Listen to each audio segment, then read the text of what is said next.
Good day and welcome to another episode of the Road FS podcast. Rod and I got so distracted by the shorter thing that I wasn't paying attention to and counting down. But anyway, man, we are super excited to be with you guys this morning. We have had quite the year, and one of those, oh gosh, I can't believe it's March. What is it? 7th. March 7th. It's like the Ides of March are upon us, and beware, Brutus. Wow, I didn't know we were going to go all classical Shakespeare there. So. Yeah. So anyway, Rod and I, we have had an amazing 2023 was amazing. 2024 has kicked off really strong, and we're about to kick off our season of events. Yeah, and this is actually going to be our busiest year we've ever had for travel. I think we have 13 or 14 events scheduled. And one of those that last year that was a real big highlight was Josh Hernandez training for the ADA in Houston at the Lone Star Museum. And it was really an eye-opening, tons of information, but I learned so much at the training, and it was just absolutely packed. So our guest today is Josh Hernandez, if you haven't guessed already, from the Aviation Detailing Association. And Josh, you're actually in Houston? Just outside of Houston. I'm at my hangar at Wolf Air Park in Manville, Texas. So I can be in downtown Houston in probably 20 minutes, 15 minutes from where I'm at, maybe, depending how traffic is. Wow, he's so rich he has his own hangar. Right. No, not at all. So, man, you've had quite the year. I mean, let's step back, right? Kind of to give people the foundation and the idea behind the ADA, the Aviation Detailing Association. I mean, you're not just a detailer. You are coming at it from 20 plus years of aviation mechanical experience, correct? So I've never done the math. It was 17 to 33. I don't know, whatever that math is. That's the amount of years I've had in aviation. And I did not start in the detailing side. And I'm going to be completely honest. I don't try to sit here and say I'm some gung-ho detailer. That's not how I go about marketing anything that we're doing. But I do know detailing. I do know paint correction and all that. I've painted aircraft and literally, polished my work after I got done painting, and a lot of relevant stuff, extremely relevant stuff that I've done in my career as a AMPIA, but which transitioned into the detailing side of things whenever I saw the gap that absolutely needed to be filled. Yep. So let's talk about kind of your journey, right? So you started out in the military. Yes, sir. And then you moved into, and you just mentioned the AMPIA, which people don't know. Tell everybody what that actually is. So an AMPIA is the highest aviation maintenance certification you can get from the federal or from the FAA. It's in tiers, AMP, and then after you get your AMP, then it's the next level is an IA, and that just means that you can pretty much you can do all your major repairs, overhauls, inspections, and return it to service with the stroke of the pen. Yep. So that I mean, to me that lends a lot of credence to your involvement in it, because you know it kind of from the ground up. I mean, you know them inside and out, and you can go in there and do that. Plus, you're a pilot. You also fly. So let's talk about. Let's jump all the way to the front now and talk about the ADA and what it is and what the trainings, if somebody went to an ADA training, and what they would get out of that. Knowledge, experience, hands-on, a little bit of know-how. Of course, there's no replacement for time and that kind of experience, but we can do the best that we can. And shout out before I start. I can't continue forward without giving a shout out to my partner in the ADA, Brett Berry with Shiny Jets. Yep. That kind of threw a lot of people for a loop whenever we came out that we were partnering with the ADA. A lot of people didn't understand it, but I'm just like, why compete? We can collaborate, you know what I mean? And really take this to a level that it needs to be taken to start regulating aviation detailing. Yeah. Well, let's talk about that a little bit because on one hand, you have Brett Berry with Shiny Jets. I mean, phenomenal guy, a lot of aviation experience. You have your experience as an aviation mechanic pilot, but also you have Sparrowhawk Aviation, right? So both of you guys are coming at it from different experiences, Mhm. right? But with the common goal of creating an association that sets some standards that are approved by the FAA and other key entities to really make sure that when you're entering the detail space on aviation, that you have the proper skills and authorization to work. Because I see a lot of people, even now, they're like, oh, I'd like to get into aviation. What products are you using? What do I need to do? They don't think about insurance. They don't think about any of the stuff, because it's like Rod and I were talking about it before. There's static to statics ports and all kind of different things that you need to be aware of, that you can't just go start slapping water on a plane. Yeah, the biggest thing with that is having the proper education and understanding of how to properly detail an aircraft. There's a lot of malpractice, and that's why we started all this. That's how Sparrowhawk got started.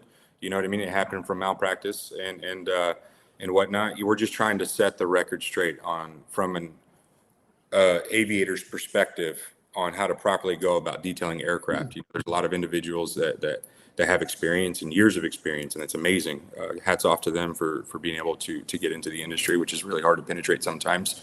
I think it's awesome. But just because you've been doing it for a long time doesn't mean you've been doing it right for a long time. And I know that's an uncomfortable statement. Some people are like, well, why is he? No, but it is what it is, and what we're seeing even with a lot of standard practices is that it compromises the aircraft in some shape, form, or fashion.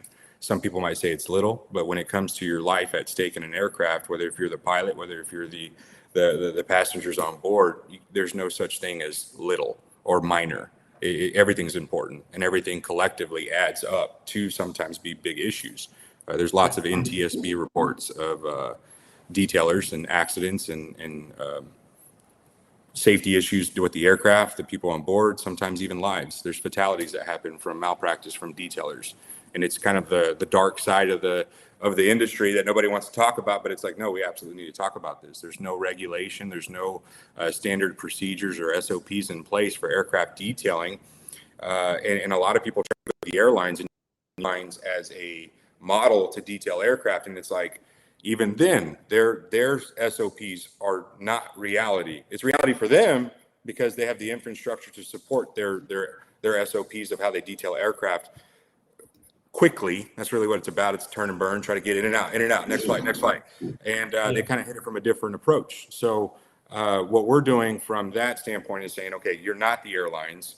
You don't have the infrastructure with AMPs and IAs and, structural mechanics there to fix the issues you're inducing by XYZ practices. So we're hitting it from an analytical and professional standpoint of this is the way that it should be done to minimize liabilities, which, we've been on here before, and I harp on liabilities. If you're in aviation, your business, first and foremost, should be focused on liabilities and minimalizing them rather than anything else. Right. That should be your priority. How do I minimize the risk? Right. And I don't think people understand that is a typical scenario in a lot of industries. How many of you think that the flight attendants on a plane are there to serve you a drink? They're not. They're there for your safety. Most of their training is safety around the passengers, and they're not just there to hand you a Coke. So I think that is really part of this. This isn't a bad way, but you fit the mold or you don't fit the mold of certain types of things, right? I do not fit the mold of a modern day MMA fighter, right? I just don't. I'm an old guy. I don't have a lot of tattoos. Let me see them guns. Yeah, I don't have The guns are a little small. I don't have the kind of attitude that you need to be a modern MMA fighter. The same is true for certain kinds of detailing. Aviation detailing is one of those.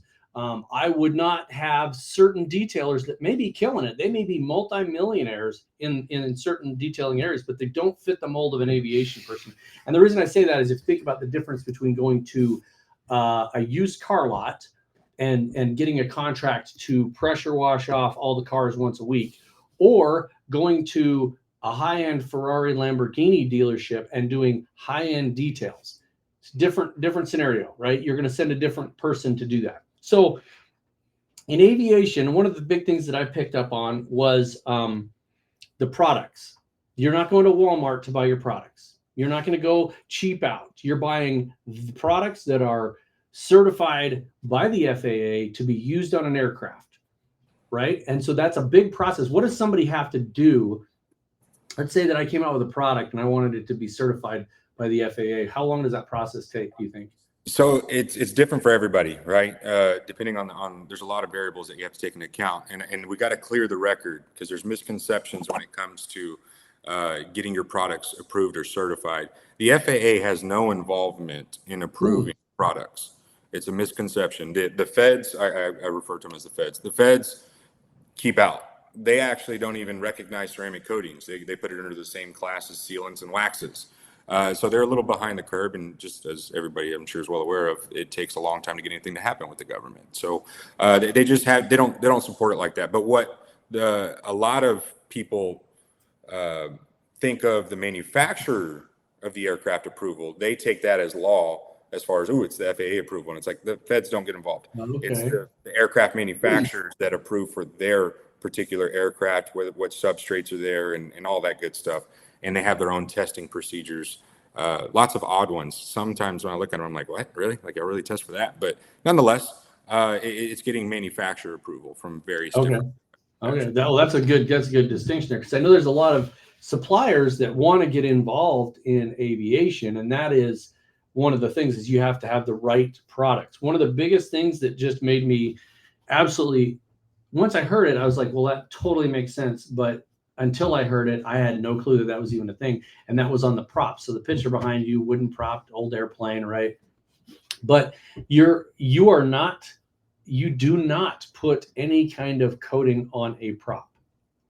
And that blew me away. When I heard that, I was like, how many people are polishing out some nice carbon fiber, really nice prop, and then they're going to coat it, and it's going to completely change the dynamics, change the lift, change everything. It throws it all off. It's nuts. And so, and the part for me, my background is mechanical. I built engines. I did done some race car engines and stuff where you literally index the spark plug so that the electrodes are all facing the right direction. I mean, very, very precise stuff, torques and everything. And I thought about that with the prop, and I was like, not that I would have known it because I worked on airplanes a lot, but I should have known that. You do not modify certain structures or certain substrates, if you will, on certain products. And that is one of them, is the prop. So tell people that just are now sitting there with their mouth open because they just heard that, what does it do to a prop if I put a ceramic coating on it? I gotta throw this in there. Man, you're really trying to spark up some debates. That's what we do, brother. Before we went live, I was like, "Hey guys, lob me some softballs. Don't throw the Nolan Ryan 100." We don't do anything slow. So this is a common. I don't say common, but it is a debate, and there's a lot of technical police that get involved. You gotta love the technical police. Gotta love them. So they get involved and they say, "Well, that they try to combat the thought process of you should never ceramic coat a prop." I tried whenever I instruct and teach and things like that, I always tried to speak from a place of giving leeway for the most part. I never say definitive, this is, because every now and then there's some manufacturer of an aircraft or a prop that one particular model may allow for it, and I just don't know about it. And then the technical police come out. And so with that being said, when it comes to your general propellers or blades, depending on helicopters, things like that, in all the ones that I know, you go into Macaulay, You go into Hartzell, you got Whirlwind, all the different brands of propellers, and there's I'm left out a bunch of them, but they specifically mention about not ceramic or not ceramic coating. Again, a lot of people don't even recognize ceramic coating in a lot of areas of the aviation sector, but whenever, from the theory of it, is when you have a propeller, the whole purpose of a propeller is to create thrust and lift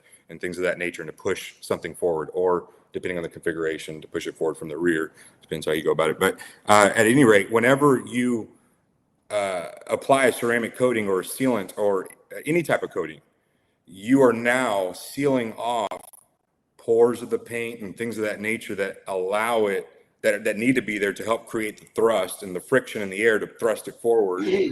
Whenever you go in there and you start, ceramic coating it, now you're making it slick and less grip whenever it's trying to create thrust. So you're now affecting the performance of that propeller doing what it does. Am I going to say it's going to fall out of the sky? No, I'm not saying that. But it is impeding its performance in some shape, form, or fashion. And the fact that some manufacturers tell you, in an indirect way, don't do it, then we don't do it. You know what I mean? When it comes to aviation, there's no debates. There's no debates in a lot of things. It's a matter of what does the manufacturer call for, and what does it say? That's it. There's no debating, and that's one of those things where, Yeah. And I think one of the things, going back to your comment about liability, I think about it from the standpoint of safety, right? My wife works for Alaska Airlines, and their mantra is safety first. Mm-hmm. And that's across the board, from their pilots to their mechanics to their flight attendants to even the people that are doing reservations, because they're keeping safe your financial data. They're keeping all of that in order, right? And so if I'm getting into aviation detailing, I'm going at it from the perspective of, how am I going to keep this plane safe, which ultimately keeps my customers and their people that are riding with them safe as well. Yeah. And I think people don't think about that, possibly because the other things they work on are on the ground. But let me just throw this one out there if you want to, because now I'm going to really stir the pot. Should you actually be taking seats and the tires and wheels off of a car when you're detailing it? Huge debate. You better check with your insurance. That's the answer. Because if you are not insured, if you take the wheels off of, let's say it's a Lamborghini, okay? You take the wheels off a Lamborghini, they're about 10 grand a piece, handmade. You take them off, you retorque them on there. If you're not insured to do that, and that car runs out of there and a wheel falls off, you were the last one that touched it. Guess who's in trouble? So if it were me, if I owned a detailing business and not a software company, I would not be removing wheels and tires unless I was insured and I had a special form that said, I am approving you to take the wheels and tires off this car, and I approve that you torque them back on. I've actually had a wheel fall off of a car before because somebody else put it on. I've never since 1983, I've never let another human torque the wheels on my car, because I lost a wheel because somebody else was like, oh yeah, I got that one. They didn't got that one, and my wheel went down the street. So you you need to check your insurance and make sure you've got your business in order before you go out and start marketing yourself to do certain things. And that's one of the biggest things. Is it's a business decision. Aviation, it's like motorcycles or boats or anything. It's a business decision. If you don't want to go into the industrial coatings, if you don't want to go into boats, don't do it. Check your insurance. So let's say there's somebody out there listening to this podcast. They hear it. They love us. They're like, Road FS is so awesome, and I listen to him all the time, and Jody's such a sexy dude. They want to get into aviation. What do they need to do to contact you, the ADA, and get involved? So you can get on the website, aviationdetailingassociation.com. That's a mouthful.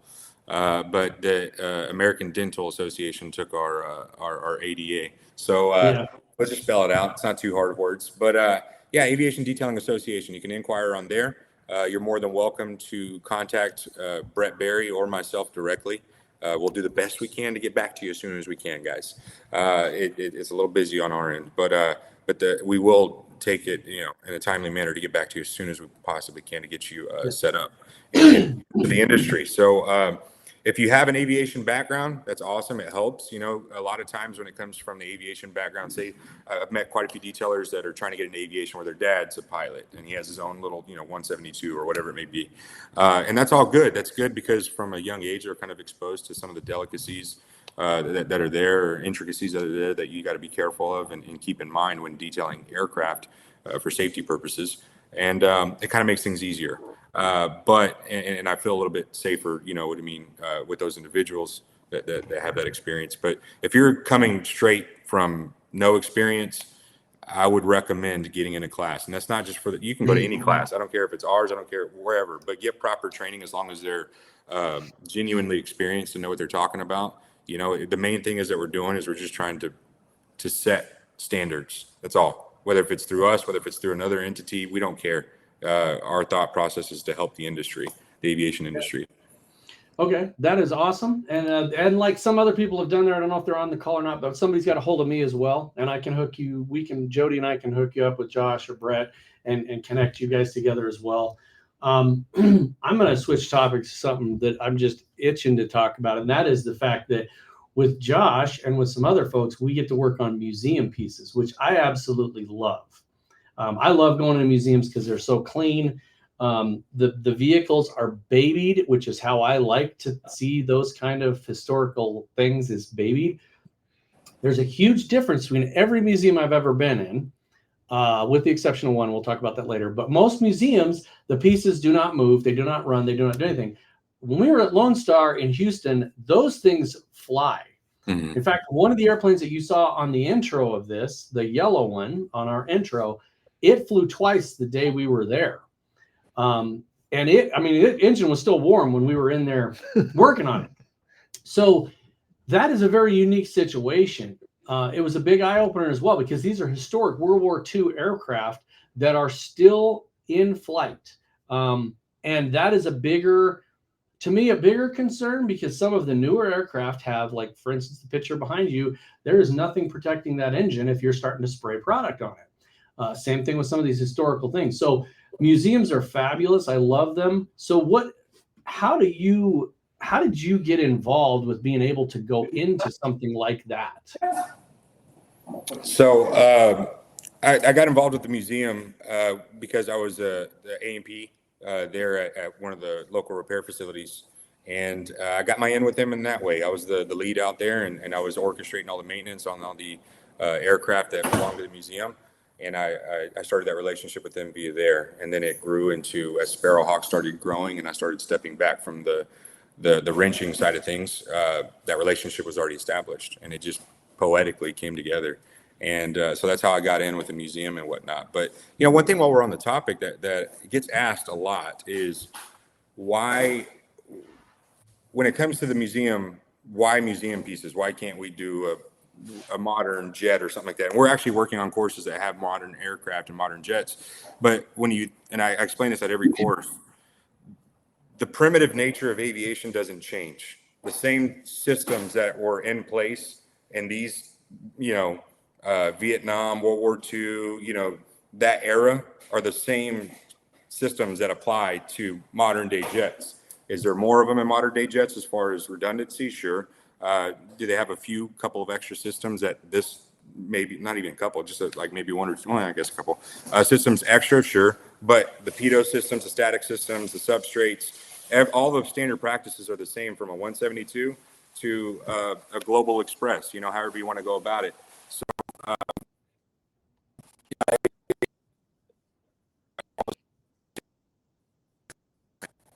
Yep. Well, that's awesome. And that's one of the things that, like I said, we work in museums, and we've been very, very fortunate in Jody and I's career to work in some really awesome things. You guys have all seen us work, Air Force One, at the Falcon Museum of One, Flight, Air Force Falcon One, the Lone Star Museum, and then the Peterson Automotive Museum. Awesome. Peterson Automotive Museum is the other one where the cars actually run. They don't go a lot, but they actually run. And so there's different things you have to do there. So from the standpoint of detailing, this is one of those things where I think in the last couple of years, we've seen people want to expand their businesses, and they either go into like the industrial side of things and they're spraying equipment, or they go into different things. Aviation is a natural thing for people to think about. To me, I would invest in the training just to see if it's something I wanted to do.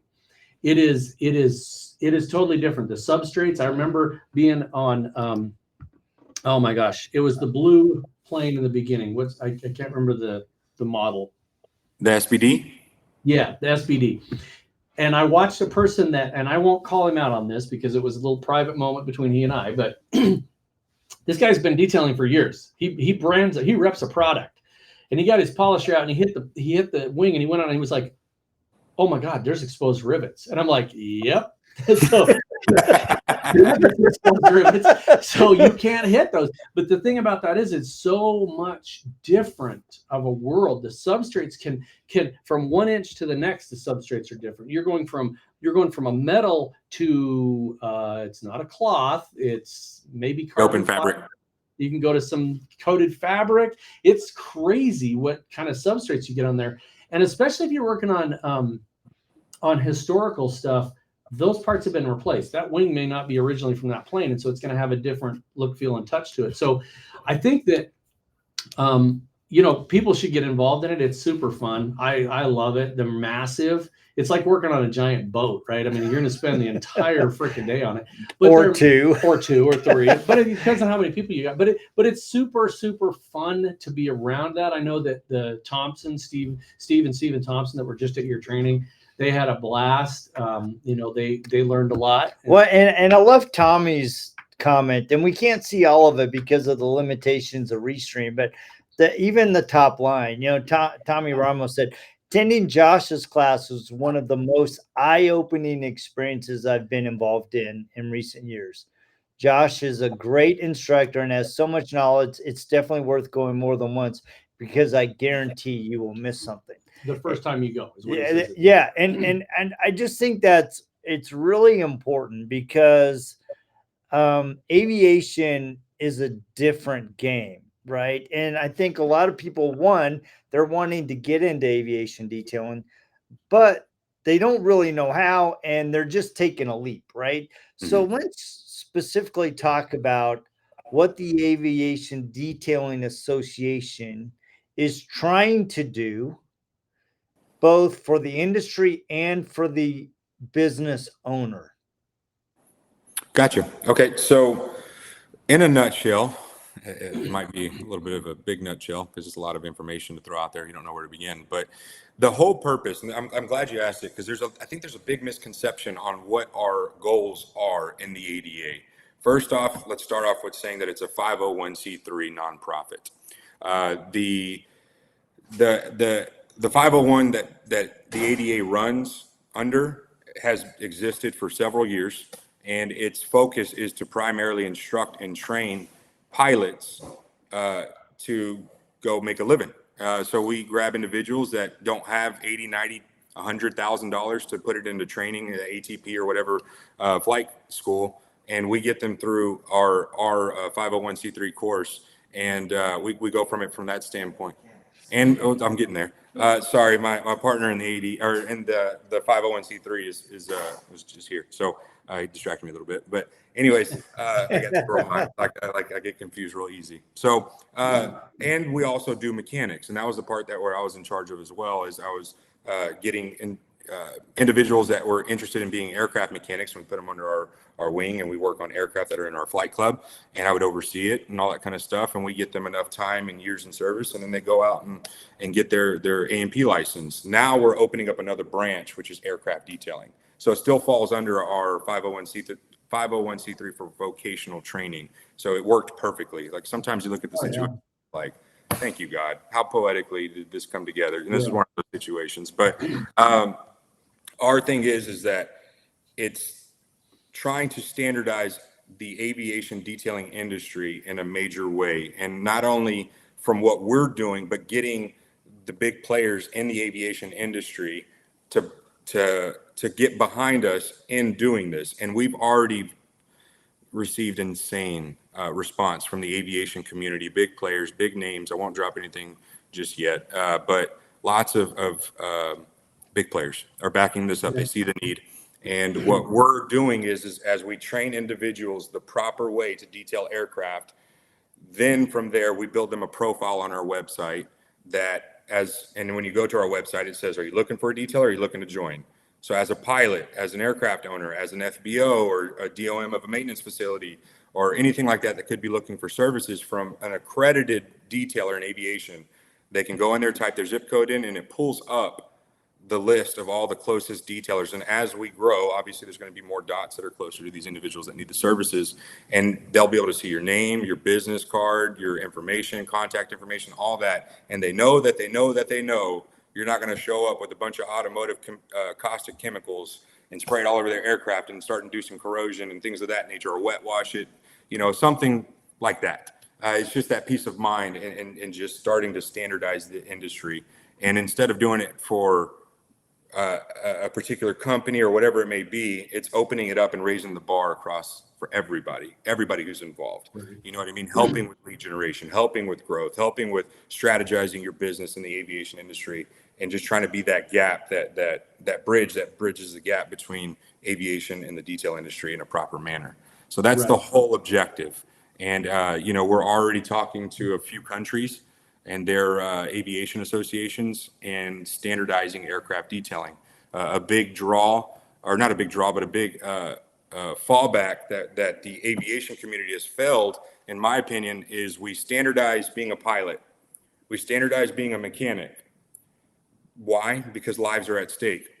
It's no different for detailers. We could pull up NTSB reports of fatalities from malpractice in detailing. 115 lives, Air Malaysia. 115 people, I think it was 112, something like that. But hundreds of people died, or over 100. So there's obviously something there. And after a few meetings that we've already had with a couple of foreign governments, they're on board. They're backing it up. And there's only one country, to my knowledge, in Brazil that they standardize aircraft detailing to where you have to get a certificate, just like an A&P or a pilot's license. And we're going to go that same route and start standardizing and writing the SOPs and all that kind of stuff. And we're getting some insane backing just in the 4 weeks of us launching the ADA. So it's a big need. It's a big demand in the aviation community.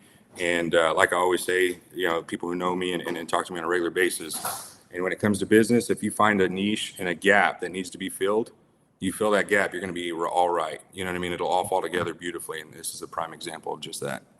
Yeah. And just as a preview, we are actually rolling out something in our software that will be very intriguing for this as well. Yeah. In fact, Rod and I were looking at it yesterday. So look forward to that announcement, because it's really cool. It's going to help with on those SOPs. It's going to make sure that you're covered and that you can show that you insert things. We've done that in the past with insurances and things like that. But this just goes a level above that. So speaking of insurance, real quick, I can't go forward without mentioning it, is that we've already got 2 of the biggest aviation insurance companies, not brokers, insurance companies, the underwriters, the policymakers, the ones who have the power of the pen to ruin your business or bless it. They're on board. They love everything that we're doing. They're backing it up. And there's already commitments to give ADA members a drastic, steep discount for their insurance in comparison to the going rate. So they recognize, what we're doing, and they recognize this through what we're doing with the Sparrowhawk. So it's an easy transition over. They've been to our trainings, they've seen it, and they understand the need for it. So they're backing it up as well. And so all of our members will get a nice, steep discount on their policies by going through being an ADA member. That is awesome. So let's talk about aviation training. I mean, the ADA is going to be leading the charge on a lot of that. So what kind of events do you have coming up that you can share with us? So the first one on up to bat is going to be our June 5th through the 7th course.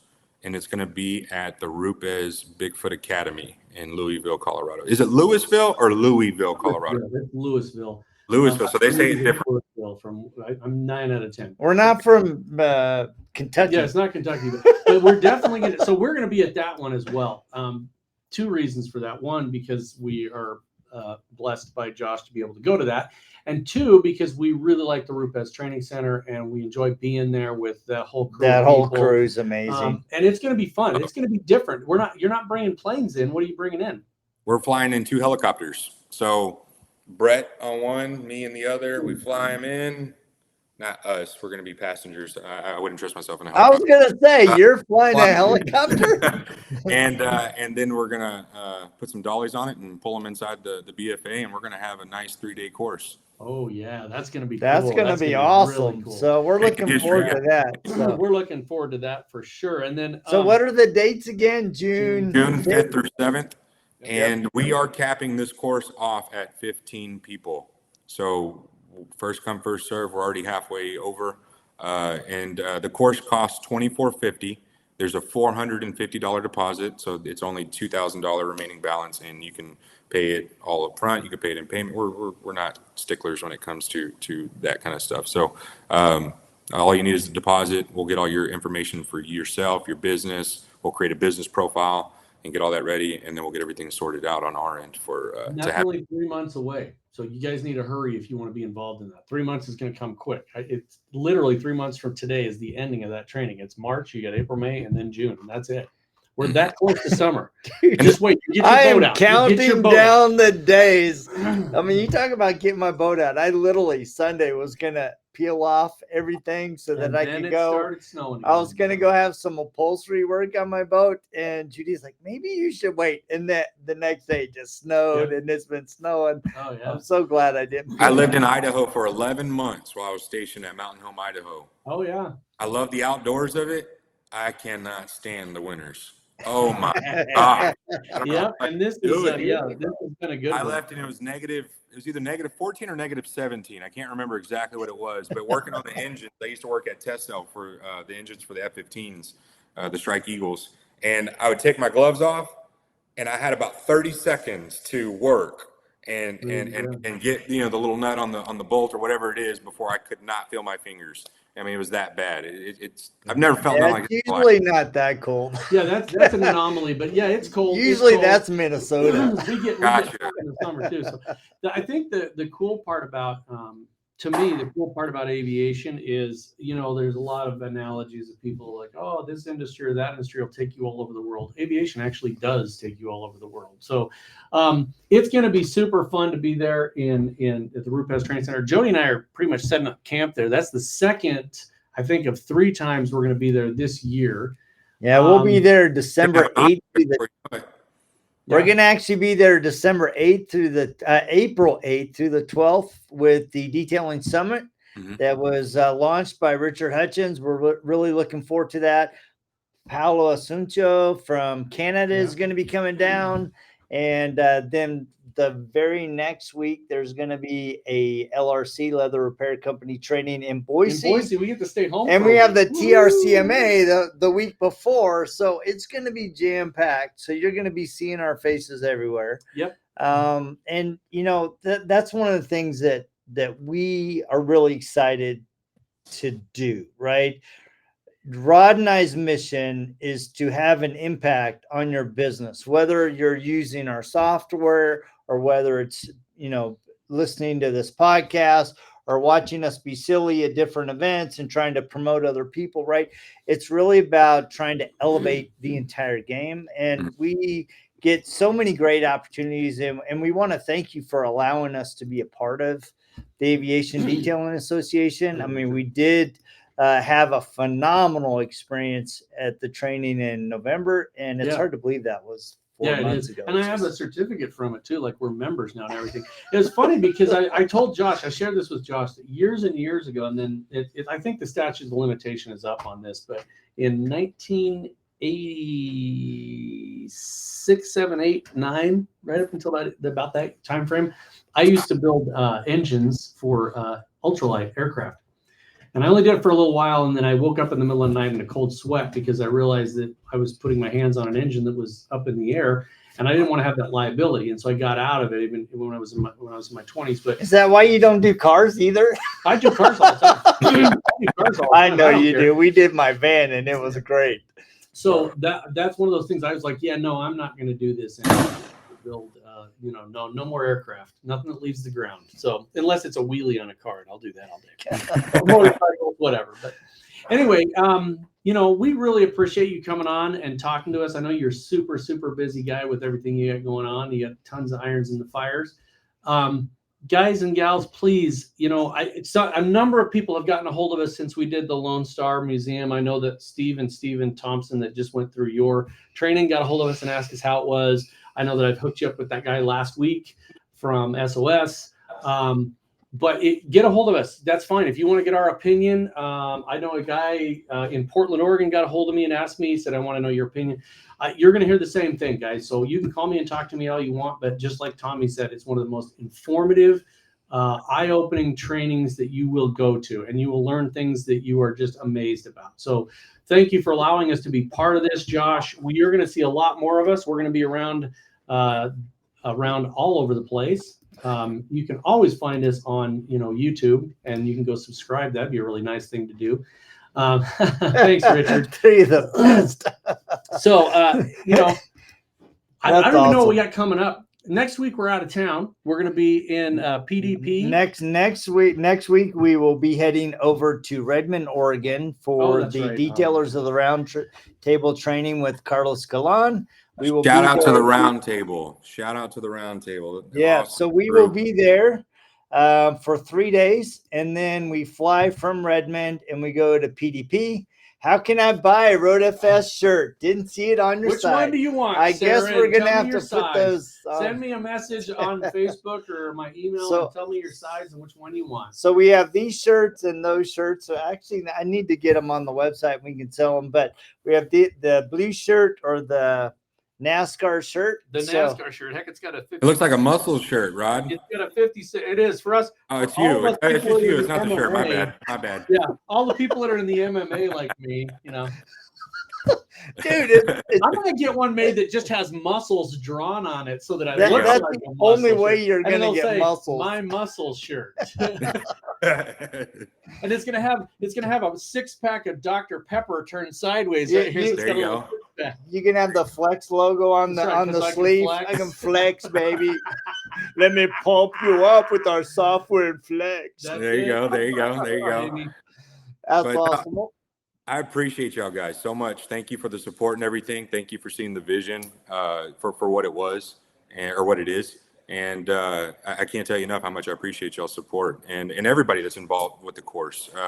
Everything from Detail Bookie, Buff Pro. Man, I wish I wouldn't even started this because now I'm gonna forget somebody. but Rupes, obviously. Collins Aerospace. I mean, all the backers that we've had from day one. Shout out to System X for giving us an opportunity when no one else saw what we were doing and could see it.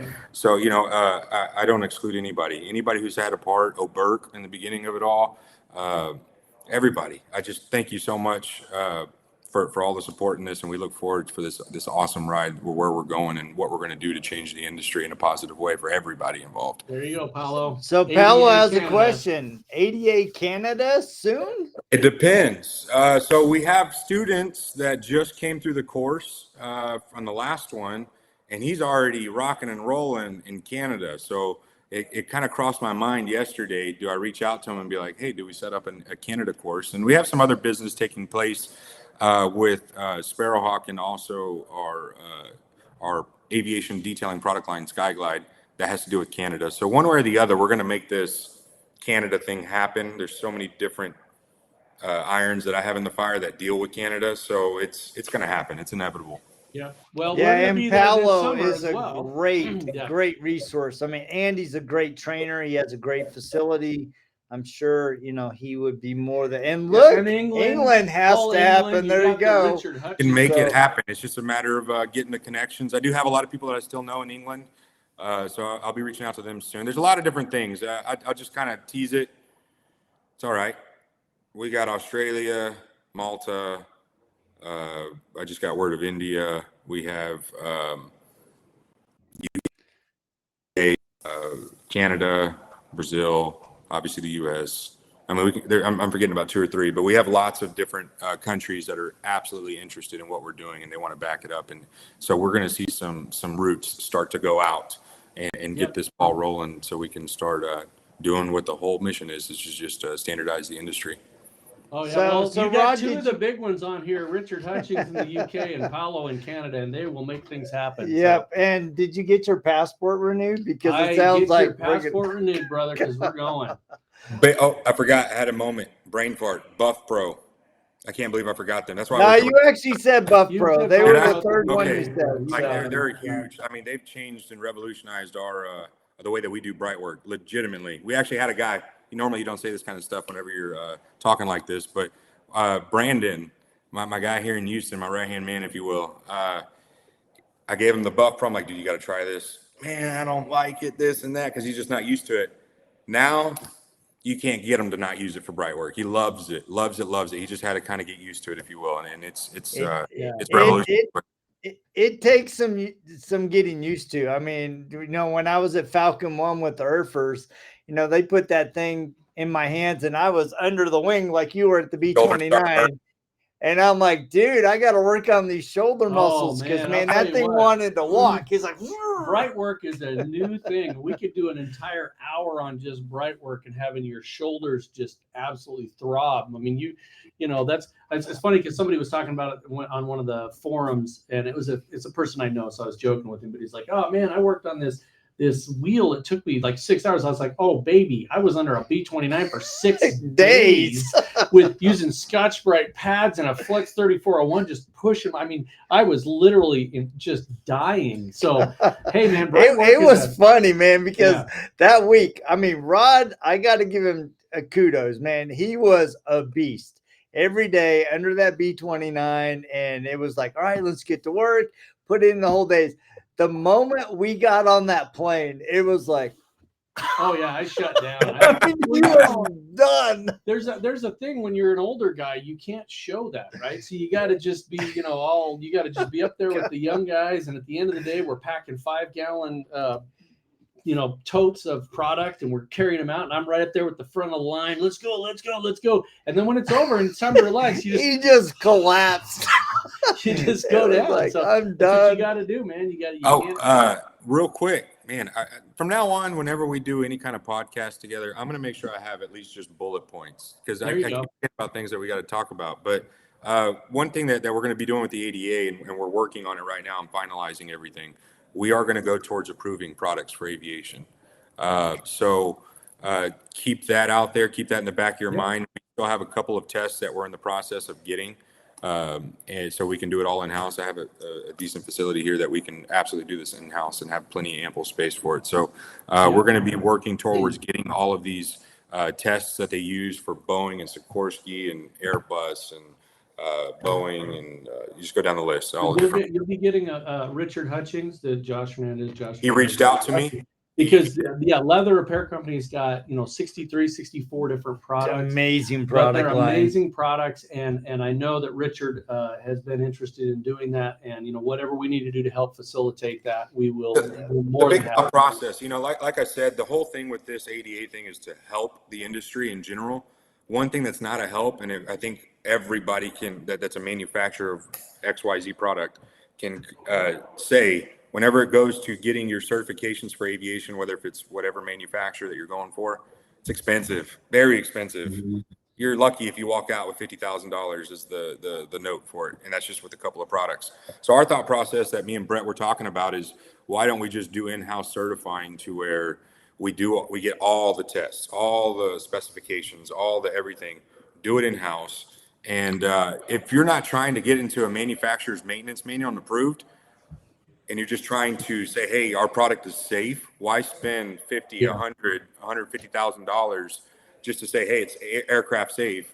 We can do that. You know what I mean? Yeah. So our thought process is we make it more affordable and approachable for other brands to be able to get their stuff certified.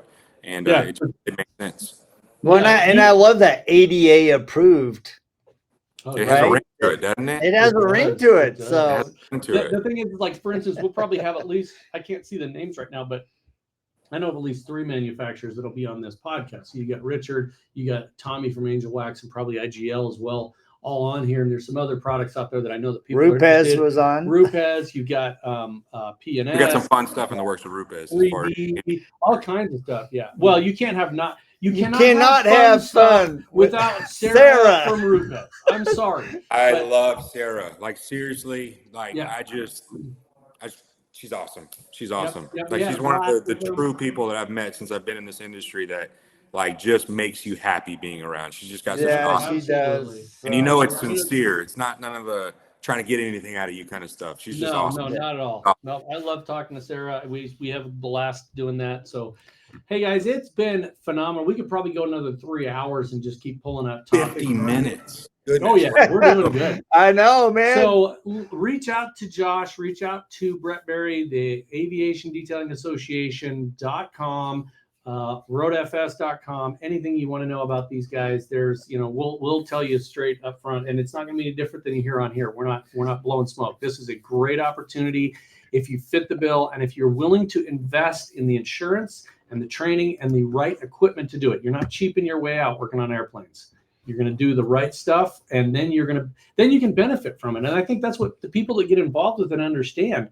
I mean, you look at like Giancarlo, and his partners.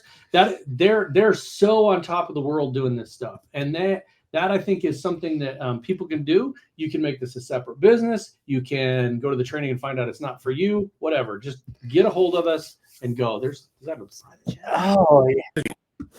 GC, but kudos to GC for. And Brandon, like, kudos. Like, these guys, there's lots of people who've tried to get involved and like, well, nothing's happening, it doesn't work, or I keep getting told no. These guys went out there for 2 days to all the local airports, small and big, and got told no a bunch of times, and then got told yes a few times, and they freaking made it happen. And now they've got aircraft under their belt, and they're getting more and more business. And it's like, that's what I'm talking about. You know what I mean? Just that hustle. I won't take it. I want this. I'm going to get it. You know what I mean? I love that in people. Yeah, that's awesome. For sure. Well, man, thank you so much for taking the time to visit with us this morning. Guys, if you have any interest in aviation, please get connected with Josh Hernandez or Brett Berry with the Aviation Detailing Association. As you know, Rod and I, we're always here as well. And we're going to have another phenomenal episode. Next week, we're going to be on the road. So we will be on site at Carlos Galan's shop, Diamond in the Rough Detailing, hosting another Detailers of the Round Table training event. And then we'll be at PDP. So the next 2 weeks, we are going to be on the road and live from RoadFS. And if you're looking for some amazing software to drive your business, of course, we are your guys. And we will check you same time, same bad channel just next week. Yep. Y'all are awesome. I appreciate you. See ya.